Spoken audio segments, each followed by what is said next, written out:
नमस्कार। ये रामायण कथा पूरी तरह से श्रीमद् वाल्मीकि रामायण के ऊपर आधारित है। यदि आप इसका निरंतर श्रवण करते रहना चाहते हैं तो इस चैनल को सब्सक्राइब जरूर कर लें और आगे आने वाली सभी पॉडकास्ट के नोटिफिकेशन के लिए बेल आइकन को भी ज़रूर से प्रेस कर दें।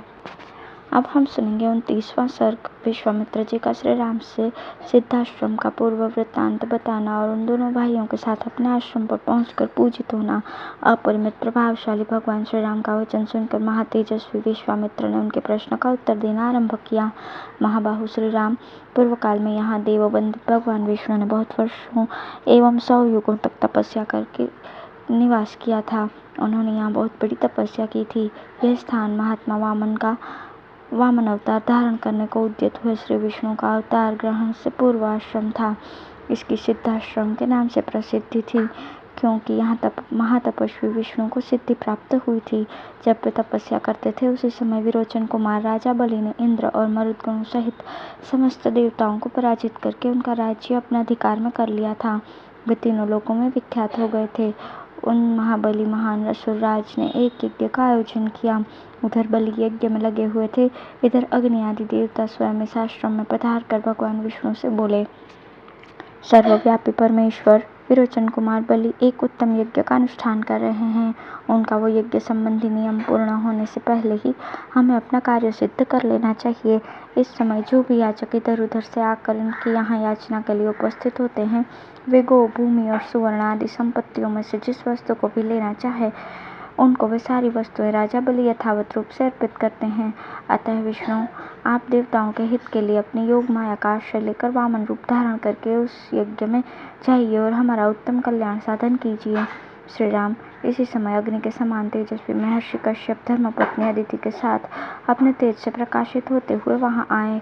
वे 1 सहस्त्र दिव्य वर्षों तक चालू रहने वाले महान व्रत को अदिति देवी के साथ ही समाप्त करके आए हैं। उन्होंने वरदायक भगवान मधुसूदन की इस प्रकार स्तुति की। भगवान, आप तपोमय हैं, तपस्या की राशि हैं, तप आपका स्वरूप है, आप ज्ञान स्वरूप हैं। मैं भली भांति तपस्या करके उसके प्रभाव से आप पुरुषोत्तम का दर्शन कर रहा हूँ। प्रभु, मैं सारे जगत को आपके शरीर में स्थित देखता हूँ। आप अनादि हैं। देश काल और वस्तु की सीमा से परे होने के कारण आपका इदमित्थम रूप से निर्देश नहीं किया जा सकता। मैं आपकी शरण में आया हूँ। कश्यप जी के सारे पाप धुल गए थे। भगवान श्री हरि ने अत्यंत प्रसन्न होकर उनसे कहा, महर्षि, तुम्हारा कल्याण हो। तुम अपनी इच्छा के अनुसार कोई वर मांगो क्योंकि तुम मेरे विचार से वर पाने के योग्य हो। भगवान का यह वचन सुनकर मरीचि नंदन कश्यप ने कहा, उत्तम व्रत का पालन करने वाले वरदायक परमेश्वर, संपूर्ण देवताओं की, अदिति की तथा मेरी भी आपसे एक ही बात के लिए बारंबार याचना है। आप अत्यंत प्रसन्न होकर मुझे वो एक ही वर प्रदान करें। भगवान निष्पाप नारायण देव, आप मेरे और अदिति के पुत्र हो जाएं। असुर सुदन, आप इंद्र के छोटे भाई हों और शोक से पीड़ित हुए इन देवताओं की सहायता करें। देवेश्वर, आपकी कृपा से यह स्थान सिद्धाश्रम के नाम से विख्यात होगा। अब आपका तप रूप कार्य सिद्ध हो गया, अतः यहाँ से उठिए। तदंतर महातेजस्वी भगवान विष्णु अदिति देवी के गर्भ से प्रकट हुए और वामन रूप धारण करके विरोचन कुमार बलि के पास गए। संपूर्ण लोगों के हित में तत्पर रहने वाले भगवान विष्णु बलि के अधिकार से त्रिलोकी का राज्य ले लेना चाहते थे। अतः उन्होंने 3 पग भूमि के लिए याचना करके उनसे भूमिदान का ग्रहण किया और तीनों लोगों को आक्रांत करके उन्हें पुनः देवराज इंद्र को लौटा दिया। महातेजस्वी श्री हरि ने अपनी शक्ति से बलि का निग्रह करके त्रिलोकी को पुनः इंद्र के अधीन कर दिया। उन्हीं भगवान ने पूर्व काल में यहाँ निवास किया था, इसलिए यह आश्रम सब प्रकार के श्रम का नाश करने वाला है। उन्हीं भगवान वामन में भक्ति होने के कारण मैं भी इस स्थान को अपने उपयोग में लाता हूँ। इसी आश्रम पर मेरे यज्ञ में विघ्न डालने वाले राक्षस आते हैं। यहीं तुम्हें उन दुराचारियों का वध करना है। अब हम लोग उस परम उत्तम सिद्धाश्रम में पहुंच रहे हैं। वो आश्रम जैसा मेरा है वैसा ही तुम्हारा भी है। ऐसा कहकर महामुनि ने बड़े प्रेम से श्री राम और लक्ष्मण के हाथ पकड़ लिए और उन दोनों के साथ आश्रम में प्रवेश किया।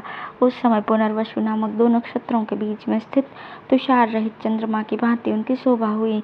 विश्वामित्र जी को आया देख सिद्धाश्रम में रहने वाले सभी तपस्वी उछलते कूदते हुए सहसा उनके पास आए और सबने मिलकर उन बुद्धिमान विश्वामित्र जी की यथोचित पूजा की। इसी प्रकार उन्होंने उन दोनों राजकुमारों का भी आतिथ्य सत्कार किया। 2 घड़ी तक विश्राम करने के पश्चात रघुकुल को आनंद देने वाले शत्रुदमन राजकुमार श्री राम और लक्ष्मण हाथ जोड़कर मुनिवर विश्वामित्र से बोले, मुनिश्रेष्ठ, आप आज ही यज्ञ की दीक्षा ग्रहण करें, आपका कल्याण हो। यह सिद्धाश्रम वास्तव में यथा नाम तथा गुण सिद्ध हो और राक्षसों के वध के विषय में आपकी कही हुई बात सच हो। उनके ऐसा कहने पर महातेजस्वी महर्षि विश्वामित्र जितेंद्रिय भाव से नियम पूर्वक यज्ञ की दीक्षा में प्रविष्ट हुए। वे दोनों राजकुमार भी सावधानी के साथ रात व्यतीत करके सवेरे उठे और स्नान आदि से शुद्ध होकर प्रातःकाल की संध्योपासना तथा नियम पूर्वक सर्वश्रेष्ठ गायत्री मंत्र का जाप करने लगे। जब पूरा होने पर उन्होंने अग्निहोत्र करके बैठे हुए विश्वामित्र जी के चरणों में वंदना की। अब है 30वां सर्ग। श्री राम द्वारा विश्वामित्र के यज्ञ की रक्षा तथा राक्षसों का संहार। तदंतर देश और काल को जानने वाले शत्रुदमन राजकुमार श्री राम और लक्ष्मण, जो देश और काल के अनुसार बोलने योग्य वचन के मर्मज्ञ थे, कौशिक मुनि से इस प्रकार बोले। भगवान, अब हम दोनों ये सुनना चाहते हैं कि किस समय उन दोनों निशाचरों का आक्रमण होता है, जबकि हमें उन दोनों को यज्ञ भूमि में आने से रोकना है।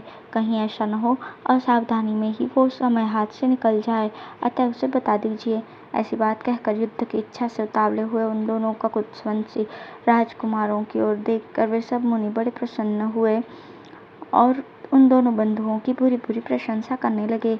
वे बोले, मुनिवर विश्वामित्र जी यज्ञ की दीक्षा ले चुके हैं, अतः अब मौन रहेंगे। आप दोनों रघुवंशी वीर सावधान होकर आज से 6 रातों तक इनके यज्ञ की रक्षा करते रहें।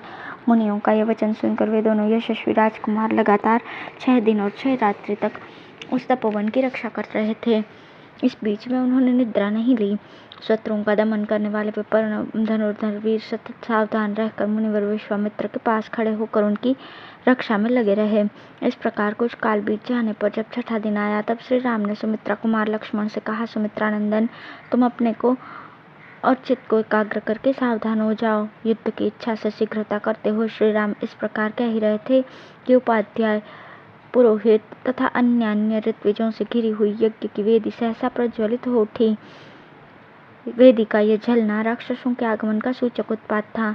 इसके पश्चात कुश, चमस, त्रुक, समिधा और फूलों के ढेर से सुशोभित होने वाले विश्वामित्र तथा ऋत्विजों सहित जो यज्ञ की वेदी थी, उस पर आवाहनीय अग्नि प्रज्वलित हुई। अग्नि का यह प्रज्वलन यज्ञ के उद्देश्य से हुआ था। फिर तो शास्त्रीय विधि के अनुसार वेद मंत्रों से उच्चारण पूर्वक उस यज्ञ का आरंभ हुआ। इसी समय आकाश में बड़े जोर का शब्द हुआ, जो बड़ा ही भयानक था। जैसे वर्षा काल में मेघों की घटा सारे आकाश को घेर कर छाई हुई दिखाई देती है, उसी प्रकार मारीच और सुबाहु नामक राक्षस सब और अपनी माया फैलाते हुए यज्ञ मंडप की ओर दौड़े आ रहे थे। उनके अनुचर भी साथ थे। उन भयंकर राक्षसों ने वहां आकर रक्त की धाराएं बरसाना आरंभ कर दिया।